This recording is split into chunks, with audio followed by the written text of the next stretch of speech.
This podcast is brought to you by the American Enterprise Institute. If you like what you hear, please subscribe, rate, review, and share. Thanks for listening. Here's our show. What the hell is going on? What's really going on? We said, what the hell happened? You don't have to know what the hell is on it. They see what's going on. I don't know what's going on. What is going on?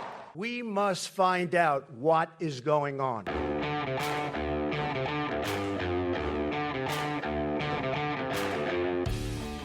Hi, I'm Danielle Platka. And I'm Mark Thiessen. Welcome to our podcast, What the Hell is Going On? Mark, what the hell is going on?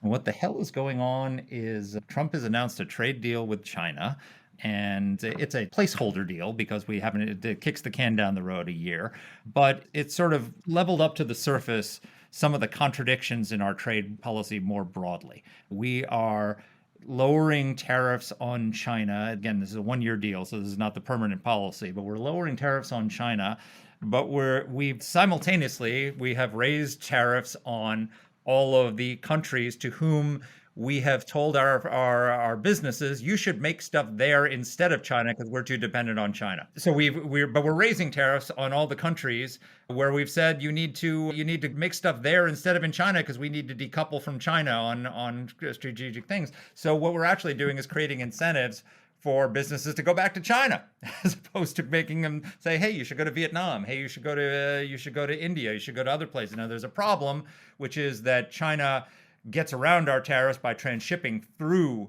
those countries, so we need to address that. But if we want to have a hawkish China trade policy, which I think we should, probably more so than our guest does, we can't simultaneously have a hawkish policy in all the countries that where our alternatives to make stuff, unless we want to make it all here and start making T-shirts and everything else here in the United States and have everybody pay a lot more for all those products. So I think there's a level of incoherence to our strategic approach to global trade, and we got a great guest to tell us all about it.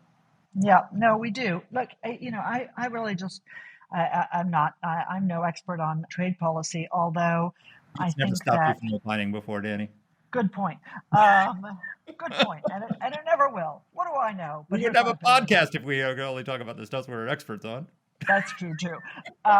Good point, Mark. Thank you. We're both idiots. Maybe we could rename our podcast.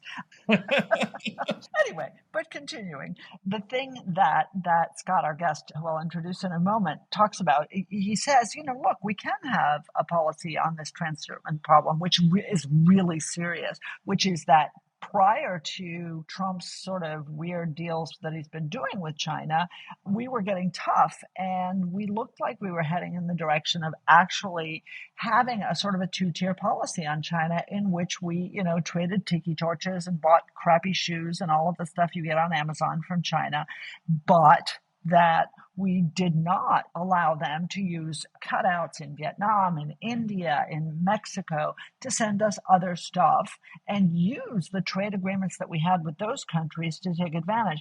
And that really has just fallen apart. But that's actually not what I wanted to say. What I wanted to say is I've been talking a lot about exactly this problem, and it is striking to me that it is now also in China trade policy. Donald Trump, I think, is a very avid deal maker. We talk about that in the interview. He loves being the guy in the room. He did a good job in Gaza. He really did. He brings people together. He's capable of doing it. He did a good job there. He's done a good job on some other issues as well. And I think you could even suggest that potentially he's done a good job on Syria. It's certainly been bold. It's been audacious, and I don't think it's a crazy thing. The problem with this, Syria, the problem with Gaza, Hamas, the problem with China and trade is that once it's no longer Trump, we have no Indians. We only have a chief. And the administration's follow through is just other people who want to be chief. Steve Witkoff wants to be a chief. Tom Barrack wants to be a chief. Other people want to be a chief. But there are freaking no Indians in this administration. And I wish the president would recognize that, because you can't be good at your job as a deal maker if you don't have people to make sure the other side is actually complying with the deal. Yeah. You've also in trade got a team of rivals. Right, also. Who all want to be chiefs and who all have different agendas. So you've got, we talked about this in the interview, but you've got different camps when it comes to trade. You've got the leverage camp, which I think is Scott Bessent is the greatest example of that, where they're, he use this to get deals brokered. And then you've got the revenue camp, which Trump always talks about, tariffs bringing in revenue, which argues for higher tariffs, right? And then you've got the protectionist camp in the Peter Navarro world, where the idea is we're going to have high tariffs and increase prices on Americans in order to make stuff here at home again. And usually when you have a team of rivals, the president chooses one of the paths. Three people come to him with different ideas, but I think he kind of agrees with all of them. And so all these deals that are coming out are a mishmash of the three different priorities. So I think that there's a level of I'm much more in the Bessent leverage camp personally, not very Me much. too. Not very much in the revenue camp, though Trump really cares about that. And I'm sort of in the reshoring camp when it comes to strategic stuff, right? I think that one of the big problems we have with our trade policy with China has been that we discovered after COVID that we allowed ourselves to become dependent on them for a whole lot of stuff that's not tiki torches, that's not sneakers and t-shirts, like energetics for our missiles that we may one day fire at them. Right, and that stop us from firing them at Taiwan. Pharmaceuticals, there are a whole host of things, and our rare earth dependency is an absolute disgrace.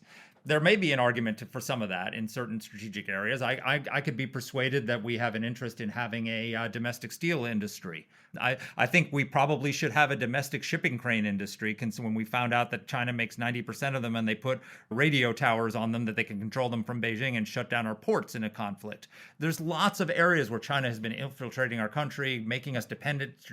They followed a strategy of making us dependent on them for a bunch of stuff, and we need to find a way to decouple from that. Amen to that. I agree with you, and you and I are in the same camp here. So we have a first-time guest, and I think everybody's going to enjoy it as much as Mark and I did. Scott Lincicome is the VP for General Economics at the Cato Institute, not a frequent AEI guest, because on foreign policy, we do not agree with Cato, but the Cato Institute's Herbert A. Stiefel Center for Trade Policy Studies. He writes on international, domestic economic issues, trade, subsidies, industrial policy. He's a lecturer at Duke University Law School as well. And he spent 2 decades practicing international trade law at White and Case. He also writes a terrific column for the Dispatch called Capitalism, with an O, because they're cute. Here's our interview.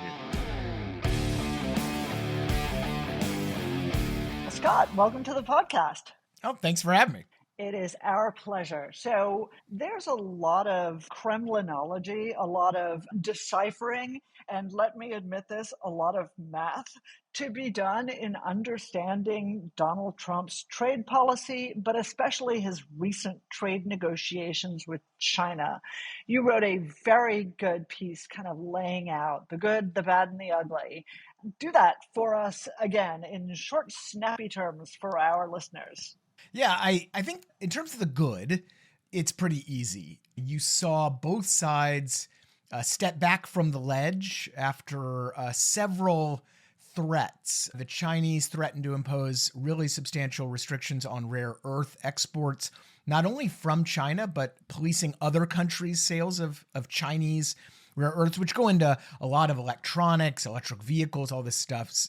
You had Trump, in response to that announcement, then threatened to impose 100% tariffs on everything from China, as Trump likes to threaten, which, we still have a bunch of tariffs on stuff from China these days, but 100% would be an effective blockade. You're talking about a trade relationship that even today is hundreds of billions of dollars a year in goods that go each way. So they walked that stuff back. That's good. Things are a little bit, I wouldn't call them bad, but they're unclear on a lot of the other stuff each side agreed to.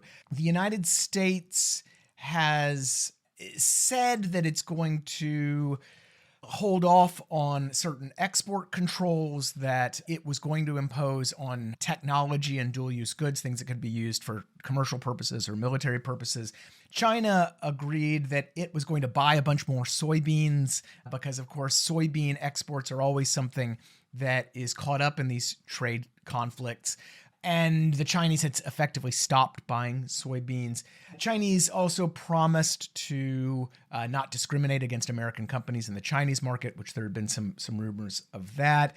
And then they made a couple other promises related to automotive semiconductors, which actually wasn't related to the US at all, but they threw that in too. So that's the unclear stuff. I think the ugly part is what we're really kind of dealing with now. And that's really two big things. First is just the ambiguity about all of this, right? This was in typical Trump fashion, kind of a quick handshake deal with the press release, and they're going to work it all out later. And so we really just don't know what a lot of this means in real terms. The other part that I think is ugly is the tariff reduction that the United States promised. The United States actually didn't just cancel Trump's 100% tariffs, but it lowered tariffs that were being imposed on on all Chinese imports from 20% to 10% under this emergency fentanyl rule.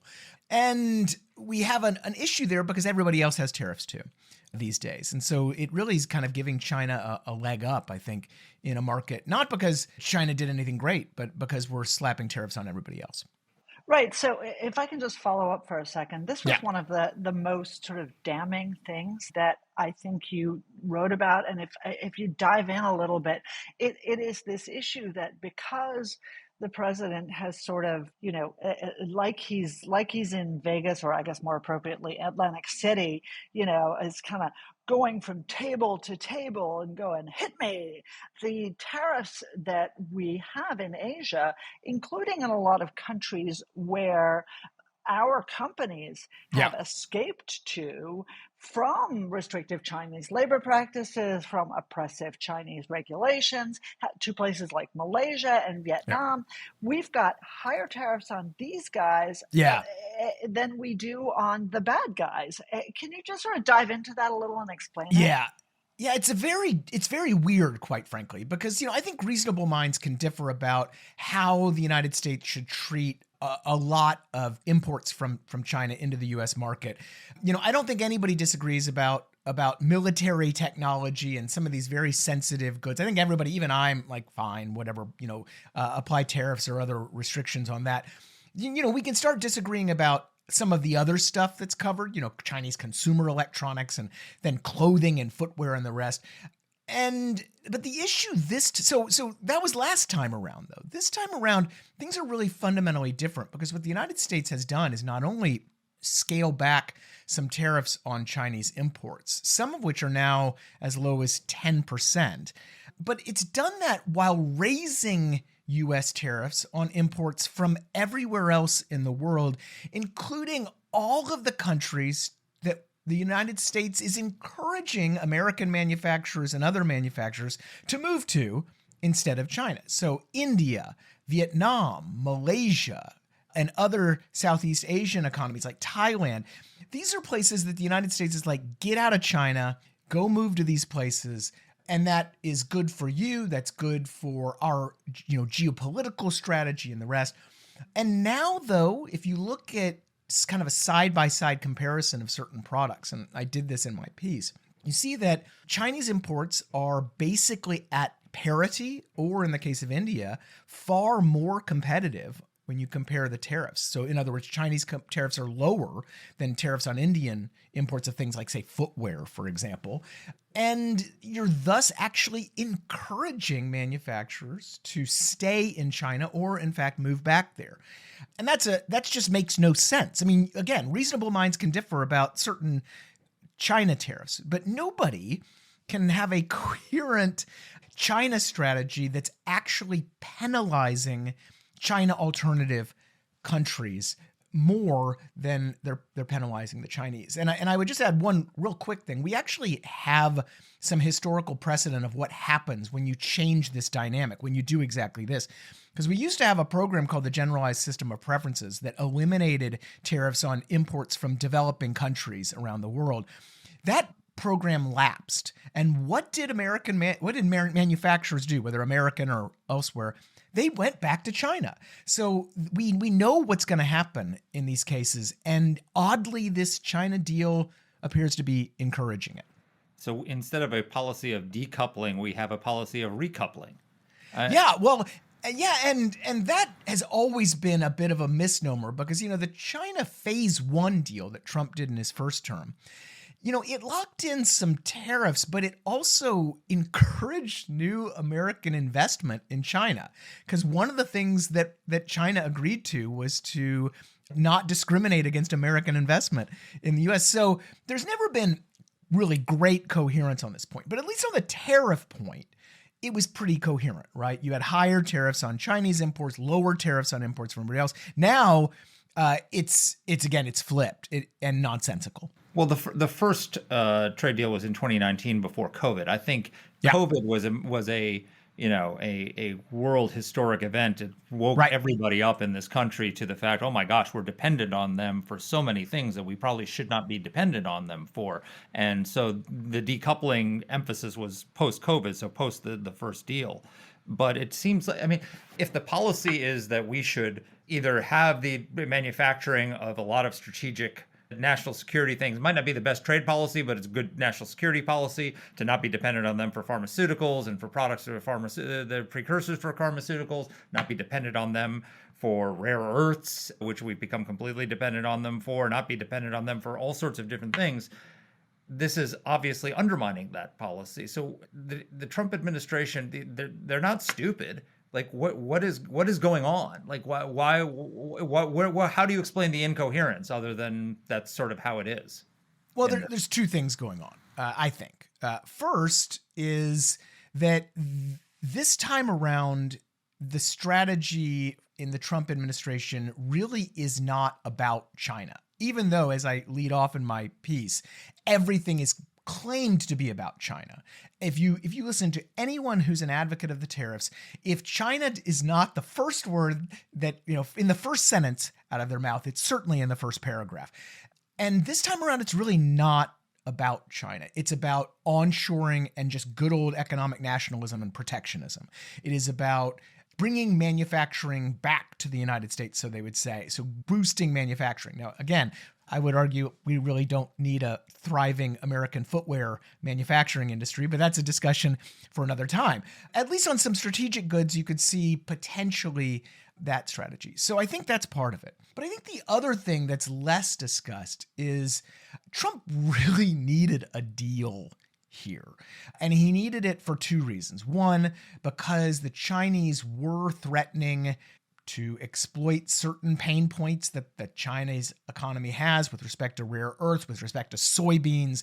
Farmers were freaking out in the Midwest about soybean prices had collapsed.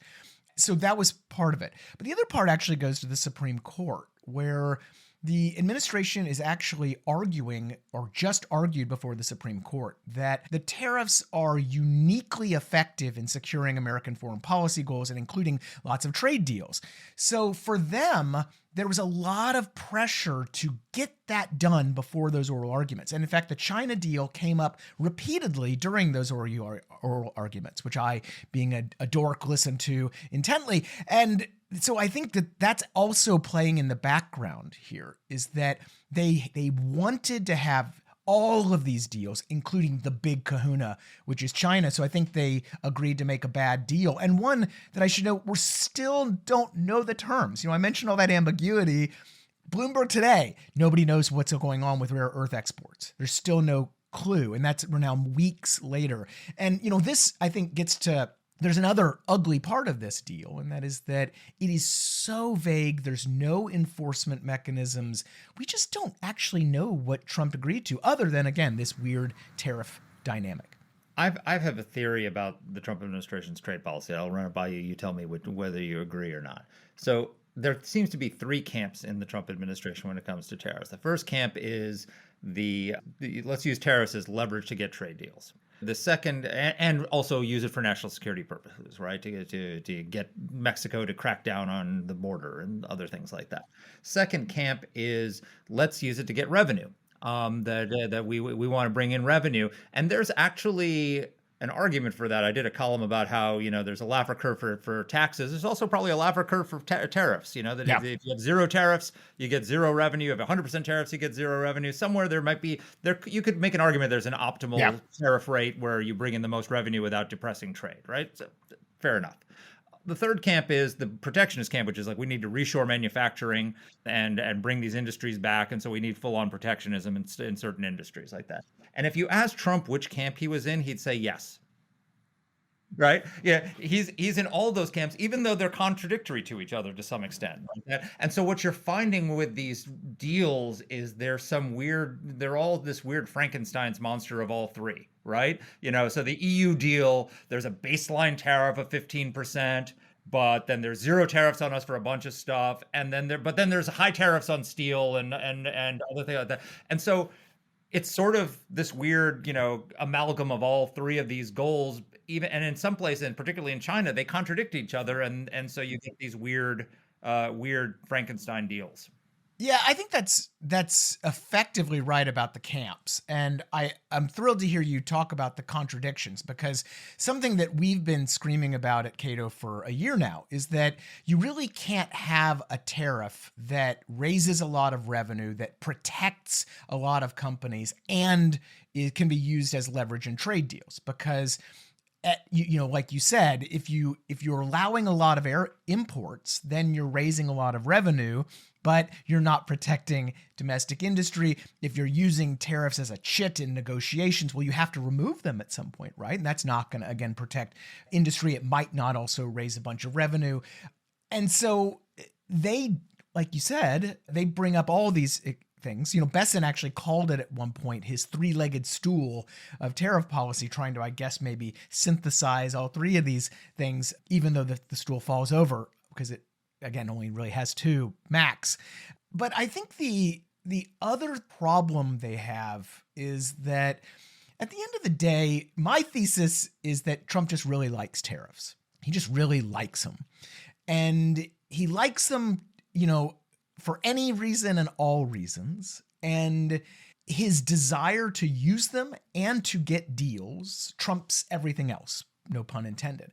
And that leads to, I think, these really convoluted negotiations that, like you said, create deals that are completely incoherent, right? On the one hand, we like manufacturing inputs like aircraft equipment and auto parts. On the other hand, we're slapping 50% tariffs on steel and aluminum, which of course all manufacturers need. And we do this all the time. If you look at all these deals, they have all these contradictions. And then, of course, they go to the Supreme Court. They tell the Supreme Court these tariffs aren't about revenue at all.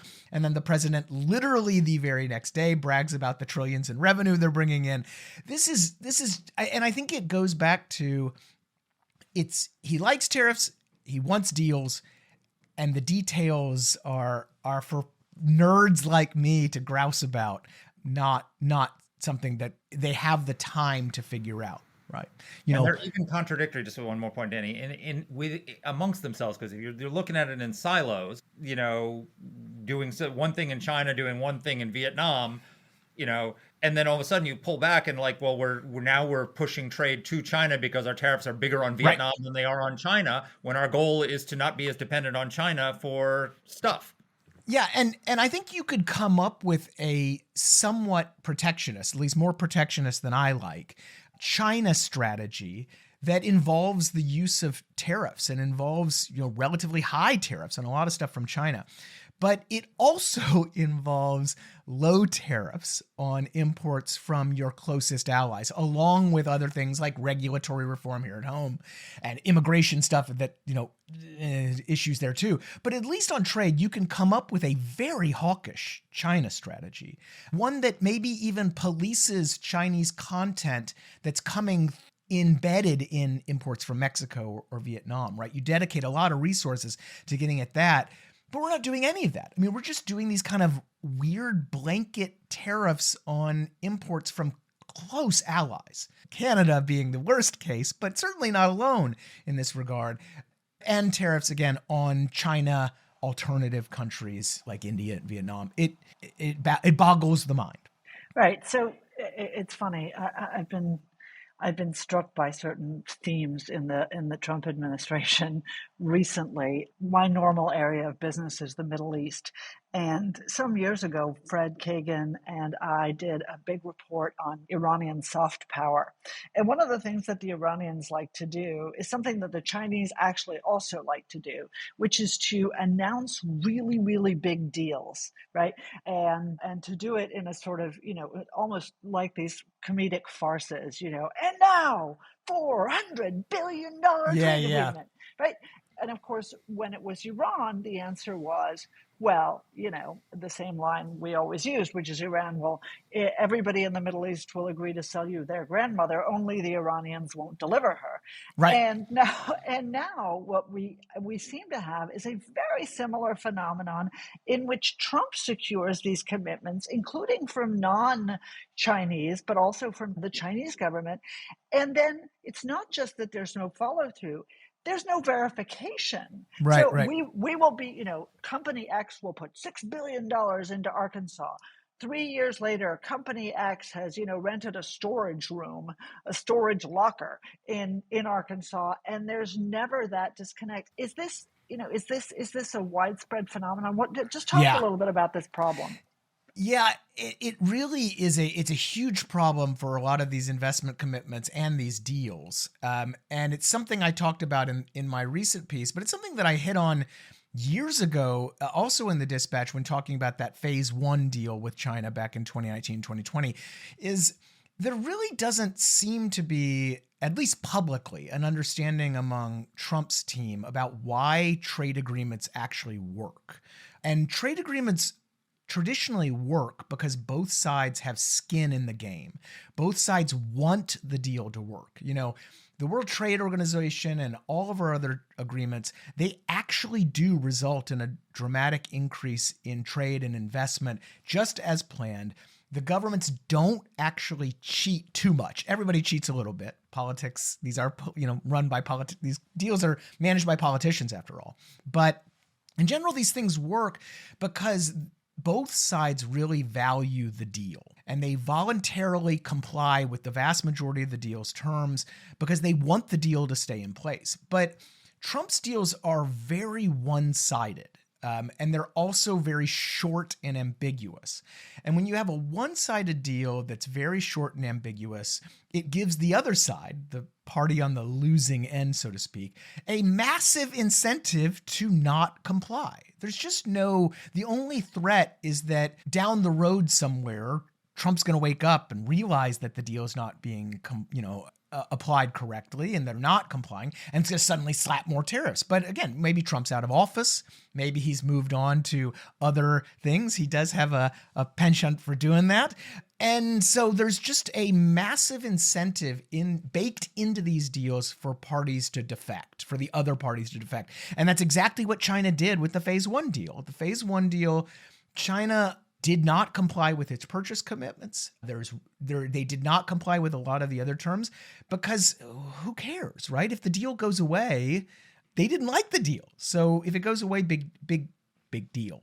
Contrast that with Trump's USMCA. So the USMCA had some warts, but was a traditional trade agreement with Canada and Mexico. Canada and Mexico really like that deal for the most part. They have their own issues with some of the changes, but they like it. They want that deal to continue. And guess what? They did a very good job of complying with that deal, just like they complied with the NAFTA. And I think that is just a huge flaw in the vast majority of what we're seeing right now with all these wonderful deals and investment promises that these governments are making. So what should our policy when it comes to trade be with China? Like up 50,000 feet looking down at that. We've obviously got huge problems since China's entry into the WTO. I would argue that, and we might end up debating this, but I would argue that Yeah. bringing China into the WTO will be looked back on. I'm a foreign policy guy, not a trade guy. You're a trade guy, so we have differing interests to some extent. Will go down as the biggest geostrategic disaster of the 21st century. In that we ended up, they become more repressive, not less. Free trade has not democratized them at all. We funded the buildup of their military. American companies have become basically lobbyists for the Chinese Communist Party in Washington because they have so much interest. That there's a whole range of things that have gone wrong, and we become completely dependent on them on all sorts of stuff that we just woke up to after COVID. Unfortunately, the problem is that when it's like a tumor that's enveloped a healthy organ. It's like at some point, can you even unwrap that 25 years later without killing the patient, right? So my view would be to find a way to, as best you could, unwrap that. And that is. Do you agree with that? Disagree with that? What should our approach be? And if you did agree with me, how would you do it? Right. So I'll start by saying I wrote a paper on China's WTO extension and permanent normal trade relations and some of the myths and realities surrounding that. So I disagree with you on a lot of what you just said. Okay.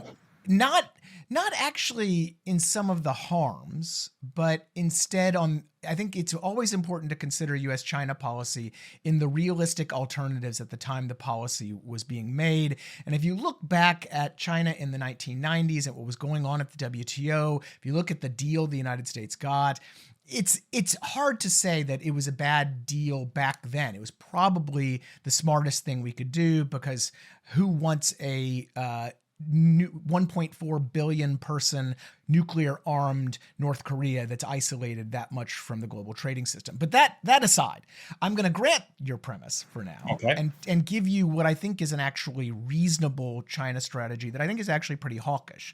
It starts with really significant restrictions on the importation of certain, what I would call sensitive Chinese goods. Now, I think there would be a ton of disagreement between you and me on what is a sensitive good, but I think we can agree that tiki torches are not a sensitive Chinese good. Baby blankets, footwear, sneakers, t-shirts. Right, exactly. Yeah. And so problem number one with U.S.-China policy is that we're not actually having a reasonable debate on what is a sensitive product that should be excluded from the U.S. economy. Instead, I have to constantly deal with baby blanket tariffs and that kind of stuff, right? Which is insane, right? But that's what we deal with. So I think that's the first thing.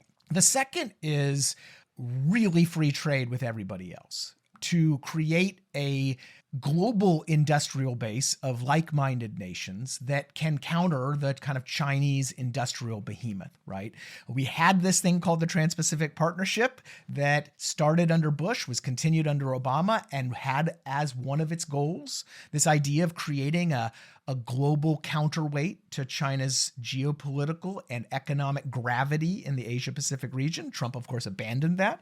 But worse than abandoning that, of course, now we have really high tariffs on these exact same countries. So that's foolish to me.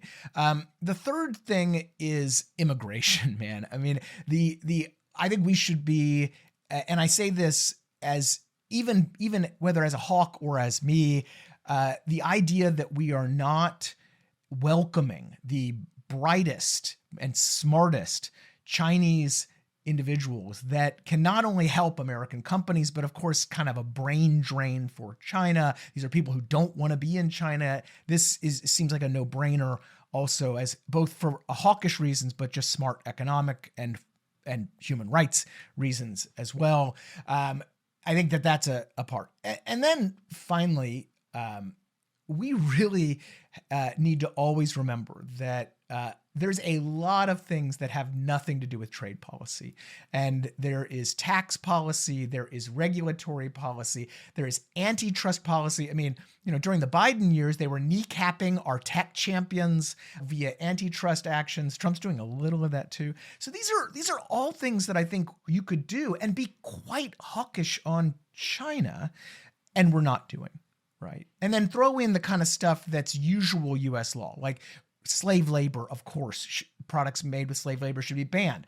There are those types of things that we should, of course, be doing as well. And I mean, that's what we do. Who is lobbying against that? Who is lobbying against that? Nike. All the great American patriotic companies who are saying, "Oh no, we yeah, can't although live without slave labor. We need although small, weaker hands to make our product." all of these companies had, I think, I won't say they're angels, of course, but they looked at the Uyghur Enforcement Act, which really ramped up scrutiny, and their big complaint wasn't the law itself; it was just the speed with which and the compliance things. And a lot of those places have since gone to Vietnam, gone to India, gone elsewhere, and again, but by applying high tariffs on imports from those same countries, now we're effectively, short-circuiting that. So I want to ask you about something that if you had ever said to me that in my professional career I would raise, I would have said that you are obviously an idiot. Nonetheless, I'm going to ask about soybeans. Yeah. Because this seems to me to be a classic example of a group of people who probably were reasonably Trumpy in their thinking at election time, right? Farmers, and who have been, if I may use this term of art, screwed royally Yeah. to the wall. I wonder, again, this is actually important. American agricultural trade is important, and China is an important purchaser of American soybeans. And it's not simply that we have messed this up, it is that we have successfully managed to distort the market and do a deal with the Chinese that enables them to commit to buying, but only if we screw ourselves a little further. Can you just talk about that a little bit? Yeah, it's really weird from an outside perspective, but it makes perfect political sense, right? That farmers are a big part of the Trump coalition. Agriculture is one of the few industries in the United States is very export dependent, and soybeans are the biggest crop of all. And so as simply as a political matter, it makes sense that there's so much attention to this. As an economic matter, it makes very little sense. I mean, you're talking about a tiny sliver of the US economy that, quite frankly, we're probably producing too many soybeans today. The fact is that the combination of subsidies and biofuels incentives and trade policy has encouraged American farmers to go whole hog, pun intended, into soybeans instead of diversifying their crops away to other things, right? So we created this Frankenstein's monster. The Chinese saw this and saw they had leverage in this regard and exploited it, right? And, adding insult to injury is that this exact same thing happened in 2018 and 2019 during the first trade war. And instead of actually sending a signal that we're not going to bail out farmers anymore and that, you need to diversify your crops, we bailed them out. We went exactly right back to the same export strategy that and while China, on the other hand, started buying from everybody else, started buying from Brazil, started buying from Argentina. And thus China was actually reducing its dependence on American exports while American farmers were not diversifying. And it's created this really absurd dynamic, but one that drives so much U.S. trade policy today. Can I just follow up for one sec? We're talking a lot about trade. We talk a lot about the president, and this is part of the issue. Is I think that the president actually enjoys the bargaining. He likes being the man in the room. He's a deal junkie, he says.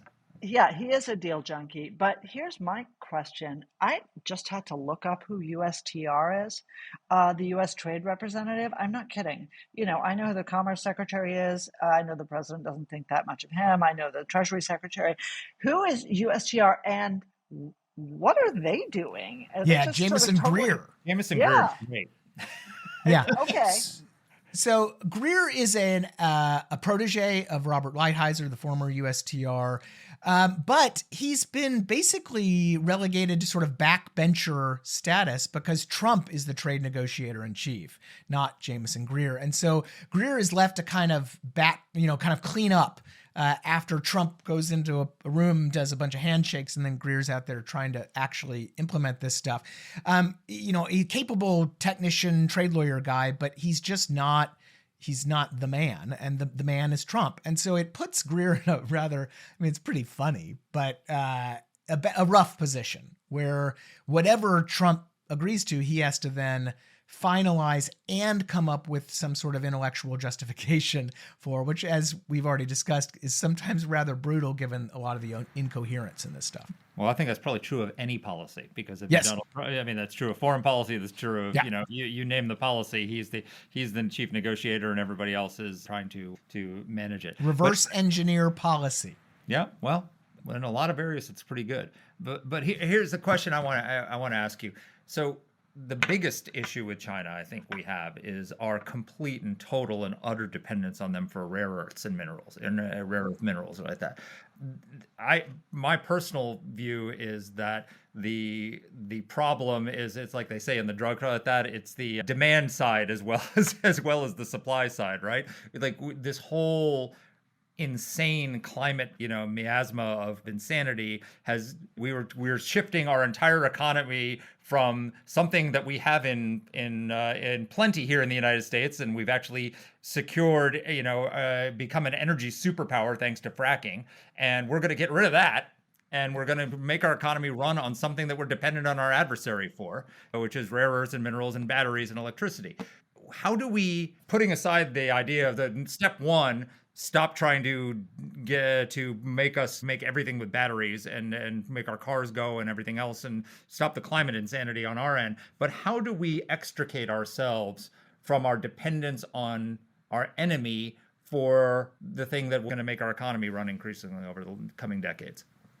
Yeah, so I think there's both market and non-market things going on here, and things we can do. On the market side, first, one of the big problems with rare earths is they're not actually rare, but we don't let you actually mine them in the United States. It takes years to actually get the permitting and regulatory approvals and everything else you need to get a mine up and running in the United States. And so one of the smartest things you can do is just simply improve U.S. regulation related to the production of both the mining and the processing of this stuff. And I should note, this is not me saying we need to strip mine Yellowstone. The reality is that the Canadians, far from massive polluters of the world, the Canadians and the Australians and others have quite reasonable permitting processes that are a third to a fifth as onerous and lengthy as they are in the United States. So combine that with tax policy and trade policy, trading with Australia and Canada and the rest. There are things that are very much make sense from a market-based perspective. The other thing from the market side is we also need to remember that, the cure for high prices is high prices. And the last time the Chinese tried to restrict exports of rare earths, well, prices went up, investors freaked out. Suddenly you started to see alternative supplies come online, and that, combined with a World Trade Organization dispute, caused the Chinese to relent and remove the export restrictions only about 18 months after they implemented them. And so some of this is also just don't freak out part of this, right? Because investors are not going to sit around and go, oh no, I don't have access to rare earths. No, they're going to start investing in alternatives. And you've seen some of this too. You've seen private actors like GM and others try to tie up with new rare earth supplies here in the United States and Brazil and elsewhere. And that's because in response to this worry about being, over a barrel with respect to Chinese companies and Chinese output. So that's the market side. The non-market side is there are other things that we can and should be doing. The most basic is stockpiles. If in a time of non-trade frictions, the Chinese want to sell us a bunch of really dirt cheap rare earth minerals, part of the plan is just say thanks and buy a ton of them and stockpile them. And so you have government stockpiles and private inventories, and you can even subsidize some of this in terms of the private. Reserve. like the Yeah, Strategic Petroleum Reserve. exactly. Just say thanks and fill those suckers to the brim for any time that their conflict might arise.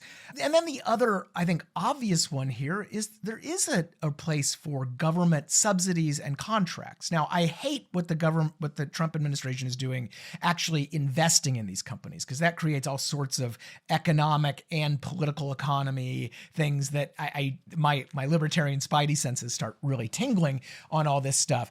But look, a simple grant or a Defense Department long-term contract with a floor price, all of this makes perfect sense. Prizes for innovations that don't depend on rare earths, that makes sense from the government side. There's a lot of things that, again, this is not just pure free market libertarianism, but also are just, they make sense. Because right now, applying really high tariffs on imports from Brazil, which makes a lot of rare earths, in actually investing in companies, none of this makes a lot of sense. And I think it could actually make things worse, not better. Because, as we are walling ourselves off from all of these countries, China's not. Because that's the other thing that China has done, is actually effectively lower barriers to trade and investment with almost everyone else in the world, while the United States is, again, kind of creating this fortress America fighting alone. So, exit question from me, Scott. And this has really been a great education. Mark said something that shockingly really interested me earlier. Because I blind squirrels, Danny, blind squirrels. Yes, Took 5 years of podcasting together to get to that point.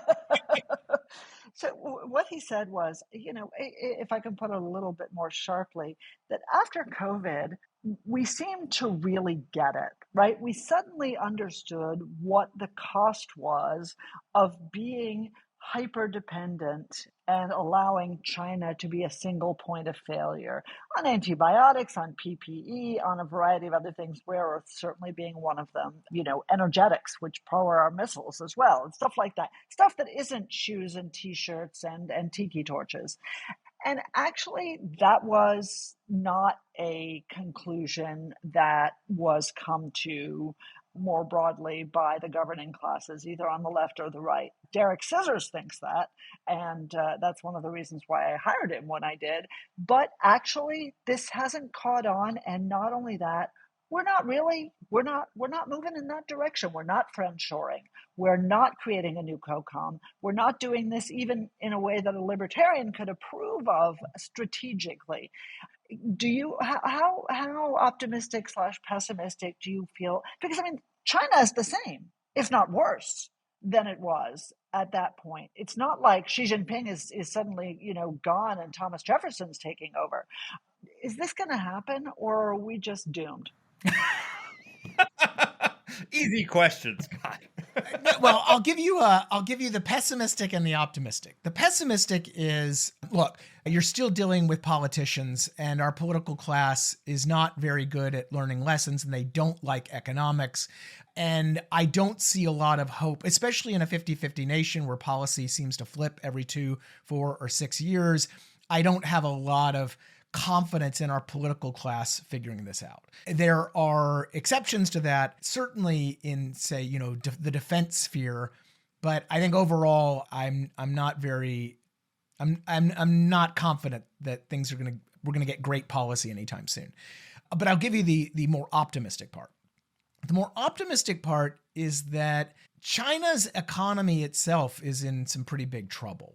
China is, I think, a short-term, medium-term concern, but a long-term one is whether it is demographics or industrial overcapacity or domestic consumption or youth unemployment, on and on and on and on. They have problems that the United States simply does not have. We have our own issues, again, a lot of them in Washington, but the US economy is still freaking amazing. And we have a private entrepreneurial class that is constantly reinventing itself.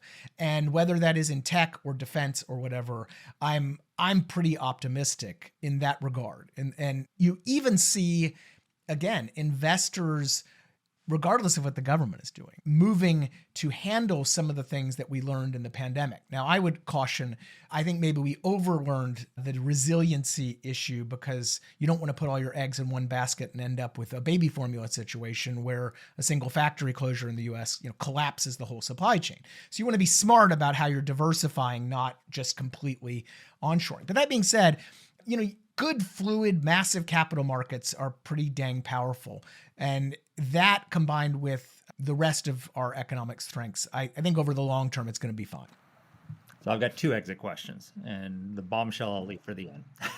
So one of the changes that have taken place over the last 4 years, when Trump left office 4 years ago, the new axis of evil had not yet formed in the way it has. He came back into office, and you've got an alliance essentially between China, Russia, Iran, North Korea to counter the U.S. in the world. How does that impact how we should be conducting our trade policy? Because it's not just now, let's isolate China, let's decouple from China. We've now got this broader problem going on. How can trade policy be a tool in combating that? Yeah, not to sound like a broken record, but I think it has to start with expanding trade with our closest allies. Whether it is traditional trade agreements or defense agreements, we have this national technology industrial base agreements that relate to defense-related tech and innovation. The Senate has repeatedly, the Congress has repeatedly said we should be expanding that. NTIB, we should definitely be doing that.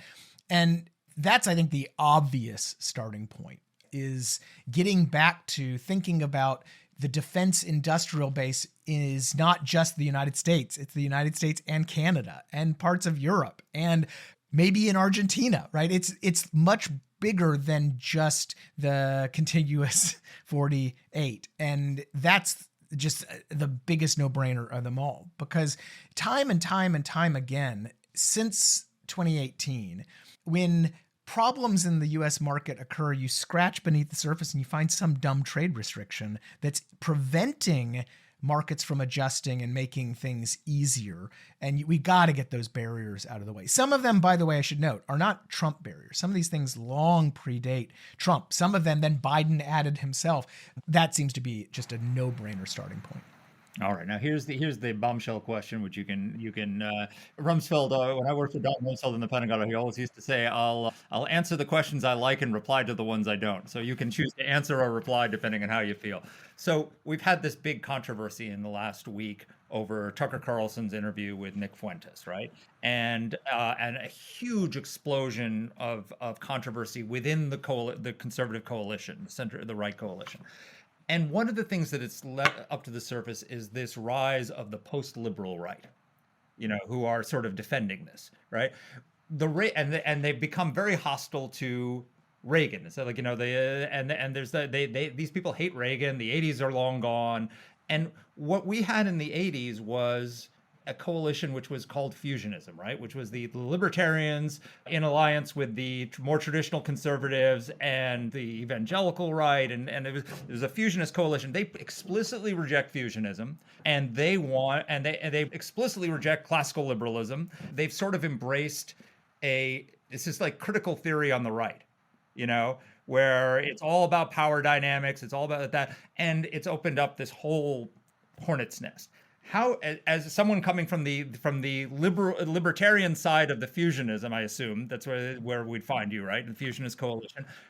What do you make of all this, and what does this mean for the future of conservatives? Because right now, I look at the Trump administration and say, this is the good times before the bad times come. Because if these people come into power, we're not going to have incoherence. We're going to have open hostility to trade, open hostility to classical liberalism. I'm very worried about it as someone from the leading libertarian think tank in the country. How do you see this and impacting your world? Yeah, I share your concerns because, as somebody who got his policy start at Cato and then worked on the McCain campaign on trade, I longingly miss the days of aligning with Republicans on trade policy and other economic stuff too. And I think that watching this drift and seeing where it might go is troubling. The good news, I think, is that two things. First is economic gravity still exists. And there's only so much sticking your head in the sand when it comes to the ill effects of these policies, both on economics and on geopolitics, before the pendulum must swing back the other way. Today, USTR Jamison Greer is announcing tariff cuts to lower food prices, which has people like me snickering in the corner about, oh, well, they're, hey, what a welcome to the party, pal, right? So I think there is some of that economic gravity. The other thing, though, is, and I say this as a very outside observer, because this is not my lane, is it does seem, though, that the post-liberal coalition is already sort of cannibalizing itself, that there's already internal conflicts, which, look, the history of American populism, we can't be really that surprised that it's devolved suddenly into conspiratorial anti-Semitism and other things. I mean, this is kind of how things tend to go. And so I think there is part of it that it might just simply implode on itself, as these movements often do. So I can't say I'm, openly rooting for it, but more seriously, I will say this. Look, we at Cato, we're going to work with whoever is pushing for good policy, and hopefully it is more Republicans in the future. But it does look a little rough right now. Well, as we say in my neck of the woods, inshallah. Yeah, exactly. Scott, you're amazing. Thank you so much for taking the time to talk to us and to explain everything I ever wanted to understand about soybeans and didn't know that I needed to know. My pleasure. Thank you. Take care. Thanks a ton. So, Mark, I really liked your Reagan fusionism question, because I feel like, everybody talks about a horseshoe in political theory and political views. I think it's a circle. And I think that Zohran Mamdani and Rashida Tlaib and Tucker Carlson and Candace Owens are basically all from the same political party in terms of their views, and that a lot of Democrat centrist normies and libertarians and Reaganites and true liberal conservatives like us are actually much more similar than we are like either Tucker or Zohran. So what do we do? Do you think that they're helping us build it by being nut jobs, or how do you think we build this? Yeah, I think that's a problem. This whole explosion of anti-Semitism on the right. We've done a pretty good job of keeping the anti-Semites to the fever swamps. But when you endorse a philosophy that is explicitly post-liberal, which means that you're basically, what you're saying is you're rejecting the whole order that pre-existed during the Reagan coalition, you're essentially you're using left-wing arguments for what you consider right-wing ends. We had a whole podcast on critical race theory, right? And right. The problem with critical race theory is that critical race theory sees everything through the prism of power dynamics, right? Minorities are the oppressed group, the majority is the oppressor, and everything is an oppressor dynamic, right? It's the same. It's based on something called critical theory, which is applied, in on the left in socialism, applied to class, right? The working class was oppressed by the bourgeoisie, right? That now we're getting into this on the right, where everything is seen between oppressor and oppressed dynamics, and they want to apply the same principles. I was just listening to a podcast of an ISI event discussing post-liberal philosophy, and one of the speakers was a conservative professor, I think from the University of Florida, and started going into how a critique of colonialism. Right, and how we went in, and how Western powers went into colonies, and they took the means of production, and they oppressed the people, and all the rest. I'm not even going to do justice to his critique of it, and that this is what we are now doing through mass immigration to ourselves, that we are being colonized. Oh my God! And it's taking left-wing arguments and applying them from the right. And what it is the intellectual construct is completely left-wing. And so The post-libs are basically leftists who are infiltrating the conservative movement. And Amen. And it's So right. disrupting, and so, for those of what they hate most is the fusionist coalition, which is the fusionism between traditional conservatism and libertarians that powered Ronald Reagan into the Oval Office. And they think classical liberalism is the enemy. And for us, classical liberalism is the greatest intellectual innovation in human history. And so that's what the fight is about. And so, ironically, even though we disagree on foreign policy, we have sort of an alliance with Cato when it comes to defending fusionism. Because they were part of the fusionist coalition. And within fusionism, you could have lots of disagreements, but we basically believed in freedom, free enterprise, and classical liberal traditions. And that's what's being assaulted. I think Scott is right, though, that they're blowing themselves up, because when you embrace the left's ideology, you bring in all the cockroaches and vermin in with it, and that's what we're seeing with Nick Fuentes and Tucker Carlson. Yes, you do. And that's what we're seeing with all of them. And you're right. They belong together on the ash heap of history, together with the communists and the fascists of yore. So let's hope for that and start working in that direction. Thank you guys for being with us, and we'll see you next week. Take care.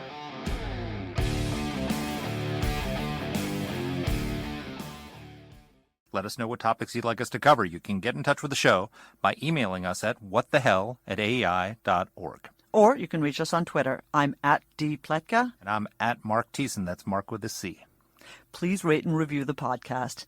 If you like the show, please subscribe, share it, comment on Apple Podcasts, or wherever you're listening to this. Thanks for listening.